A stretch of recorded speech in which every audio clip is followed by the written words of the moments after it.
बिस्मिल्लाहिर्रहमानिर्रहीम अस्सलामु अलैकुम रहमतुल्लाह। आसिफ अली जरदारी ने हुकूमत के ख़िलाफ़ इतना बड़ा ऐलान बगावत कर दिया है कि हुकूमत के 14 तबक रोशन हो गए हैं।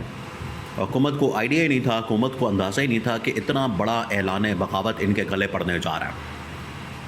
आसिफ जरदारी के ख़िलाफ़ जो साजिशें हो रही हैं, उन्हें हटाने की, उन्हें घर भेजने की, उसके बाद अल्टीमेटम और वार्निंग आसिफ जरदारी ने मौजूदा गवर्नमेंट के लिए जारी करती है और कैटेगोरिकली इनको बता दिया है। अब आप ज़रा इमेजिन करें कि सूरत हाल क्या बनने जा रही है। इतना दिलचस्प ये सिनारियो बनने जा रहा है और ये जो हुकूमत, ये जो निज़ाम और ये जो दो इत्तेहादी जमातें आपस में मिलकर गेम डाल रही है पिछले 3-4 सालों से, उनका इख्तिताम होने जा रहा है। और आपस में लड़के इमरान खान, देखें इमरान खान तो जेल के अंदर मौजूद है। इमरान खान कुछ नहीं कर रहा, इमरान खान कोई साजिश नहीं कर रहा। इमरान खान की पार्टी तो यहाँ पर तहरीक चलाने के लिए, एहतजाज करने के लिए दूर की बात है, बाहर निकलने के लिए भी तैयार नहीं। तो ना इनके ख़िलाफ़ कोई अपोजिशन है, ना इनके ख़िलाफ़ कोई आवाम सड़कों पर आती है, ना असम्बलियों के अंदर बात होती है, ना मीडिया में बात की जाती है, ना अदलिया में इनके ख़िलाफ़ कोई बात कर सकता है।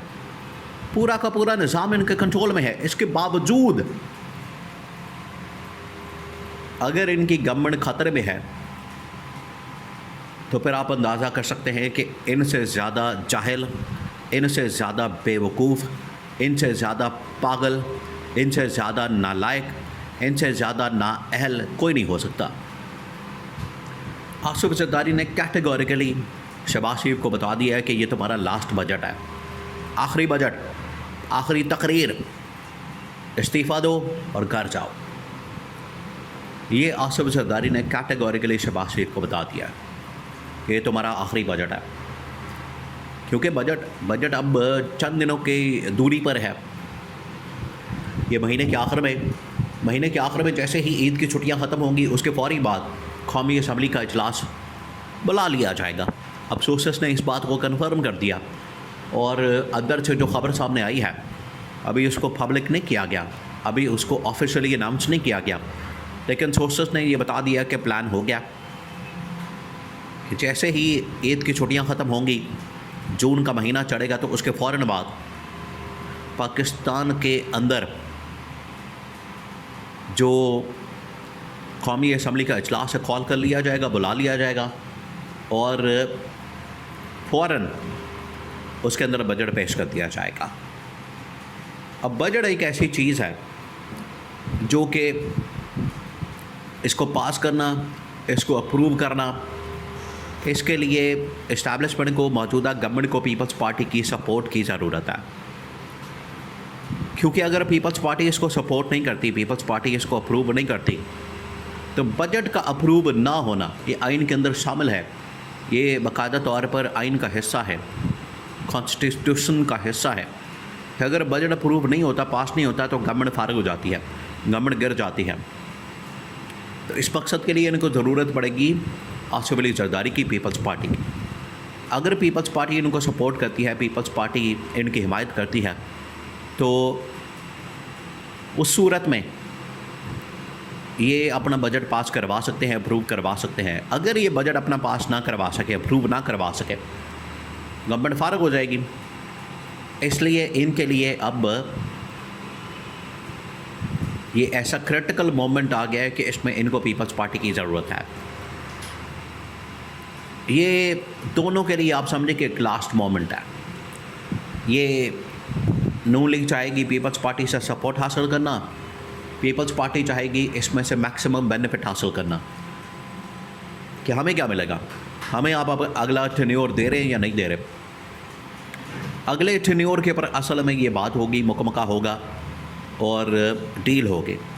अगला टेन्योर देने के ऊपर अगर नून लीग राज़ी हो गई, एग्री कर गई, देखिए इसके पीछे दो वजूहात हैं। एक तो ये कि हो सकता है कि एग्री कर जाए, उनकी जानिब से कोई एक ब्लफ कॉल दी जाए कि ठीक है, वक्ती तौर पर एग्री कर जाते हैं, सपोर्ट ले लेते हैं, बजट पास करवा लेते हैं, फिर मुकर जाएंगे, जो कि इनकी आदत है। बात बात के ऊपर मुकरना, धोखे देना, जालसाजी करना, दो नंबरी करना, ये इनकी आदत है। अगर तो ये मुकर गए तो ठीक है, फिर नून लीग कहेगी कि पीपल्स पार्टी जो मर्जी कर ले, उसके बाद हमने तो बजट पास करवा लिया साल के लिए, तो हम बैठ गए आराम से। या अगर सही मानों में, अगर ईमानदारी से, खुलूस से, नियत से ये पीपल्स पार्टी के साथ डील कर लेते हैं कि ठीक है बजट पास करवाएं, अगला टेन्योर आपके हवाले, तो फिर भी गवर्नमेंट पार्क हो जाएगी। और अगर ये मुकर गई तो फिर पीपल्स पार्टी सड़कों पर आ जाएगी। और ये ट्रैप, ये दोनों सूतों में अब ये फंस गए हैं। अब आ जाए पीपल्स पार्टी। पीपल्स पार्टी किस चीज़ के ऊपर बजट को वोट देने के लिए एग्री करेगी, तैयार होगी? पीपल्स पार्टी के पास बिल्कुल एक आखिरी ऑप्शन है, वो ये कि हमारे पास ये नादिर मौका है, हमारे पास ये गोल्डन अपॉर्चुनिटी है। अगर हम इस अपॉर्चुनिटी को इस्तेमाल कर लेते हैं, इस अपॉर्चुनिटी से फ़ायदा उठा लेते हैं, तो अब तो हमारा बेनिफिट हो जाएगा। लेकिन अगर हम इस मौके को ज़ाया कर देते हैं, अगर हम इस मौके से फ़ायदा ना उठा सकें, तो ये वाला मौका फिर वापस नहीं आएगा। फिर साल इंतज़ार करना पड़ेगा। फिर किसने देखा साल? कौन जीता है तेरी उम्र के सर होने तक, तेरी जुल्फ़ के सर होने तक? फिर बड़ा मुश्किल हो जाएगा। वो गालिब का बड़ा मशहूर शेर है, आँख को चाहिए एक उम्र असर होने तक। तो ये फिर कौन साल पूरा इंतज़ार करे, साल के अंदर क्या कुछ हो जाए, कौन क्या करे, कौन किधर चला जाए, कुछ पता नहीं।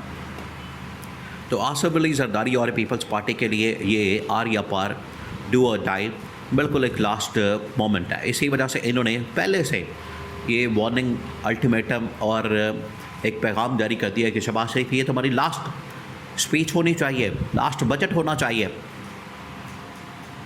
इससे मज़ीद आगे टाइम नहीं मिलेगा आपको। ये बिल्कुल इनको अल्टीमेटम जारी कर दिया गया और उनको बता दिया गया अब ये फंस गए हैं, अब ना आगे ना पीछे। अब यहाँ से इनके पास कोई मौका नहीं, ये कहीं नहीं जा सकते। अब या तो इन्हें आखिरी बजट पेश करके, लास्ट स्पीच करके शहबाज शरीफ को ख़ुद ही रिज़ाइन करके जाना पड़ेगा, और अगर ये ऐसा नहीं करते और मुकर जाते हैं पीपल्स पार्टी से सपोर्ट लेने के बाद, पीपल्स पार्टी पर सड़कों पर आ जाएगी, एहतजाज करेगी, इमरान खान के साथ मिल जाएगी, इमरान खान की रिहाई के लिए जद्दोजहद करेगी, अपोजिशन के साथ मिल जाएगी। अपोजिशन के साथ मिलने की सूरत में हुकूमत का वजूद ख़तरे में पड़ जाएगा। ये बिल्कुल वाज़े हो गया। और ये जो वार्निंग है, अल्टीमेटम है, ये कैटेगोरिकली लास्ट वार्निंग है, बिल्कुल लास्ट वार्निंग। इसके बाद एक दिन की भी डेडलाइन में एक्सटेंशन नहीं मिलेगी, ये पीपल्स पार्टी ने बता दिया। और इसके ऊपर अब ये डट गए हैं। ऐसे अगर पीपल्स पार्टी डट गई तो तब्दीली फिर आके रहेगी।